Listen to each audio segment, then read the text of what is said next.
Number 46. Where then is the restraint? This essay by an old Whig appeared in the Maryland Gazette and Baltimore Advertiser on Nov. 2, 1788. See also Nos. 1820, 49, 50, and 70. Let us look to the first article of the proposed new Constitution, which treats of the legislative powers of Congress, and to the 8th section, which pretends to define those powers. We find here that the Congress in its legislative capacity shall have the power to lay and collect taxes, duties, and excises, to borrow money, to regulate commerce, to fix the rule for naturalization and the laws of bankruptcy, to coin money, to punish counterfeiters, to establish post offices and post roads, to secure copyrights to authors, to constitute tribunals, to define and punish piracies, to declare war, to raise and support armies, to provide and support a navy, to call forth the militia, to organize, arm and discipline the militia, to exercise absolute power over a district 10 miles square, independent of all the state legislatures, and to be alike absolute over all forts, magazines, arsenals, dockyards, and other needful buildings thereunto belonging. This is a short abstract of the powers given to Congress.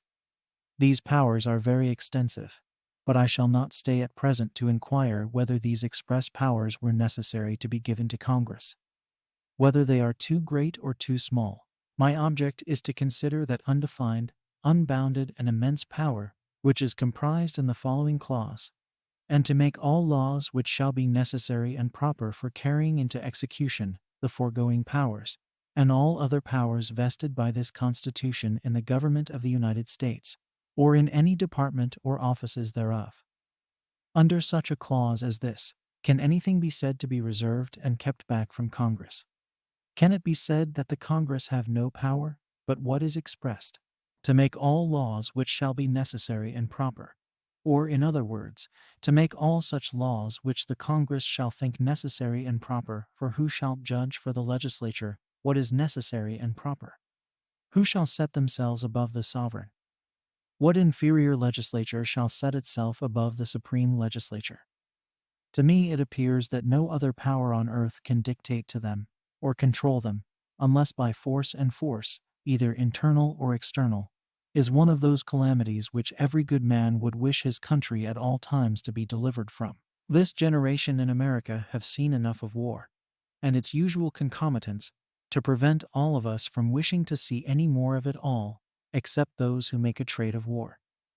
But to the question without force, what can restrain the Congress from making such laws as they please? What limits are there to their authority? I fear none at all, for surely it cannot be justly said that they have no power, but what is expressly given to them, when by the very terms of their creation they are vested with the powers of making laws in all cases necessary and proper, when from the nature of their power they must necessarily be the judges what laws are necessary and proper. The British Act of Parliament, declaring the power of Parliament to make laws to bind America in all cases whatsoever, was not more extensive.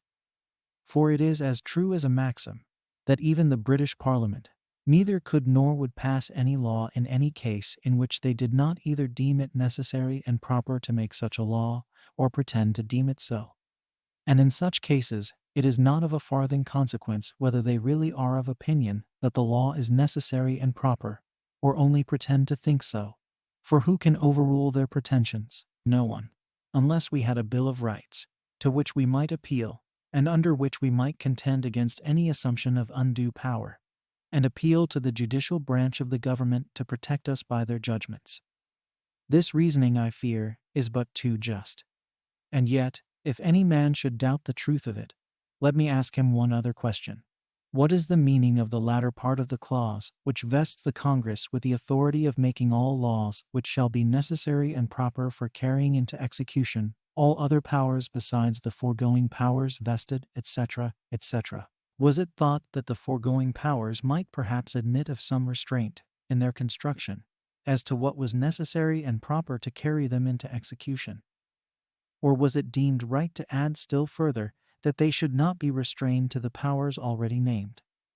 Besides the powers already mentioned, Other powers may be assumed hereafter as contained by implication in this Constitution.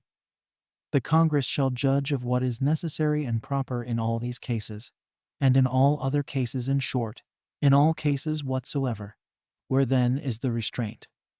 How are Congress bound down to the powers expressly given? What is reserved, or can be reserved? Yet even this is not all. As if it were determined that no doubt should remain, by the 6th article of the Constitution, it is declared that this Constitution and the laws of the United States, which shall be made in pursuance thereof, and all treaties made, or which shall be made, under the authority of the United States, shall be the supreme law of the land, and the judges in every state shall be bound thereby, anything in the constitutions or laws of any state to the contrary notwithstanding. The Congress are therefore vested with the supreme legislative power without control. In giving such immense, such unlimited powers, was there no necessity of a Bill of Rights to secure to the people their liberties? Is it not evident that we are left wholly dependent on the wisdom and virtue of the men who shall from time to time be the members of Congress, and who shall be able to say 7 years hence, the members of Congress will be wise and good men, or of the contrary character, an old Whig,